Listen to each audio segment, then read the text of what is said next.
রাজ্যের বেহাল অবস্থা আজকের নয়, আগেও ছিল, অনেকদিন আগে থেকেই। কিন্তু 2024 9ই আগস্ট আরজিকর হসপিটালে যে নৃশংস ঘটনা ঘটেছিল, তারপরে স্বাস্থ্য দপ্তরের সমস্ত দুর্নীতি বেরিয়ে এসেছিল।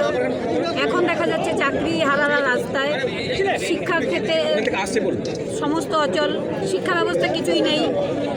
স্বাস্থ্য, মানুষের একজন ফ্যামিলির কারো যদি শরীর খারাপ হয় তাহলে বুঝতে পারে মানুষ যে তারা কতটা অসহায়। শিক্ষা, স্বাস্থ্য সব বেহাল দশা। চোর দুর্নীতিবাজদের সরকার।